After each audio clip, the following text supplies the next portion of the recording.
What's up, everybody? Welcome to Podcast Now Plus. I'm Alex, and in this video, I want to talk about a few different things. Number one, Patapon returning in some way. That's great all on its own. We'll talk about that. But also, the continued storyline, okay, the narrative of what this could mean for PlayStation IPs, okay, because I truly believe there's something there. I get very excited when things like this happen, not just because of the games that we're getting, but also what it could mean for the future. So I want to talk about that later on. All right. Just in terms of like the basic news, so Nintendo did its direct, and not just Patapon. I mean, I chose it as my background, I chose it as the title. Technically, it's Patapon and Everybody's Golf Hot Shots. Okay, so that's two franchises, and actually it makes the second point I think more strong. Right? These are PlayStation franchises. These are PlayStation published things that have now been given out to other people. In this case, Bandai Namco again, because Bandai Namco just did Freedom Wars. I think they did one or two other things over the last couple of years. So again, I don't want to go too far ahead. We're going to get there in terms of the willingness to give these games out there. But that's like the basic news, right? We're getting both those games. The golf, we're getting that as like a brand new game. It's coming back. It's actually, I think, bringing together the two different names, because it went by two different names depending on what part of the world you were in. So it literally just puts the names together as a new entry. And then Patapon is getting another remaster. Technically, I believe Patapon 1 and 2 already got a remaster for the PS4. It was not looked at very well, so now it's doing another one for PS5. Comes out, I believe, July 11th. I think it's actually my sister's birthday, so that's kind of fun.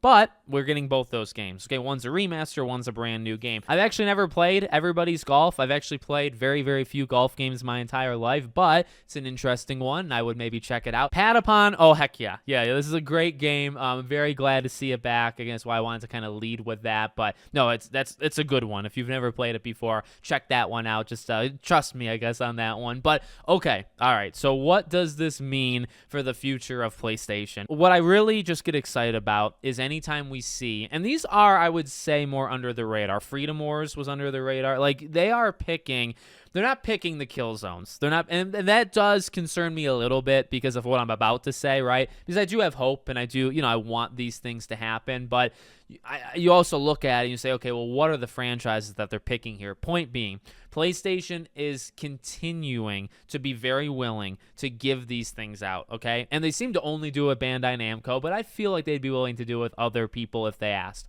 They're giving these franchises out, and they're licensing them. Whether it's Bandai coming to them or whatever, they're in a situation where they're saying, hey, you want to make, in this way, let's say Patapon, just as an example, it's not necessarily a new one. You're remastering it a second time. All right, here, take the franchise, right? Take the rights to the franchise and do what you will. Oh, Everybody's Golf, you want to make a brand new game? Okay, do it. Freedom Wars, you want to bring that back as a remaster? Okay, do it.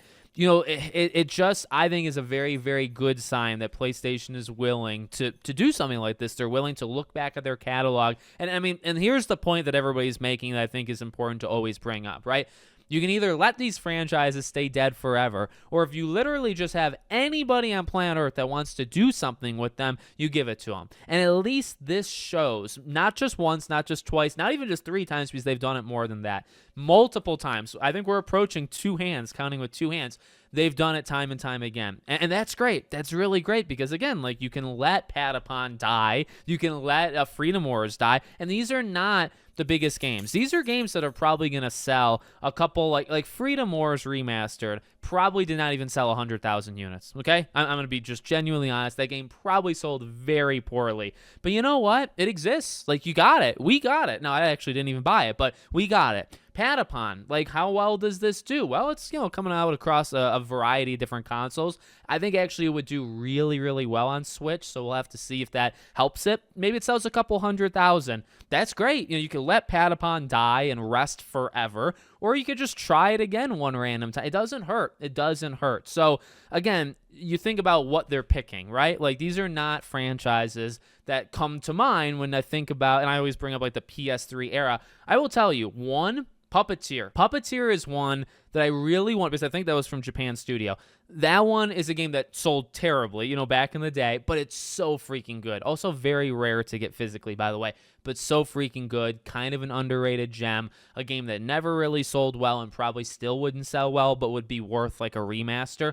So when I'm thinking about like obscure, like, PS3 kind of era titles, that's the first one that kind of comes to mind. But like, and maybe those are the ones that are being targeted, right? Is like, well, we're not going to give EA, if they come to the door, we're not going to give them Resistance or Killzone, but we will give you like the B-tier games. And there's nothing really wrong. I mean, B-tier games are great. Patapon's better than most games out there. But no, I mean, like, these games are still good, even if they're not the ones you immediately think of. But, again, I mean, in terms of my hopes, like, I want I'll tell you this, okay? It's the same motto, or it's the same theme, just different scales. Like the idea of, well, why would you want these franchises to stay dead forever when there's a chance of doing something with them? That applies, well, why would you want Patapon to stay dead? Why would you want Infamous to stay dead? Why would you want Sly Cooper to stay dead? Give them out. Now, you could argue that maybe PlayStation is looking at it where, okay, well, if these don't have a lot of potential, right? Like if we don't see the potential of selling a couple million, if we can sell a couple million, we'll do it ourselves. But if we don't think it's really going to move much, well, yeah, we'll give it out to you, which maybe stops them for Killzone, Infamous, Resistance, things like, because then it's like, well, we're going to let it die and we're going to let it rest forever because we don't trust ourselves to make a multi-million selling game. And we also definitely don't want to give it out because if somebody else does it, they would probably make more money. We would just want to keep 100% profit. So I'm sure there's like reasons why it's this tier of games. But, staying positive for, I'd say, 80% of this video, it is good to see, and it's something that we've seen an okay amount of, definitely like a theme, definitely something that PlayStation is very willing to do, at least with these types of games. Let's see it continue. So let me know what you guys think in the comments. Make sure, as always, you're subscribed to the channel, bell icon turned on, and I hope to see you all on the next one.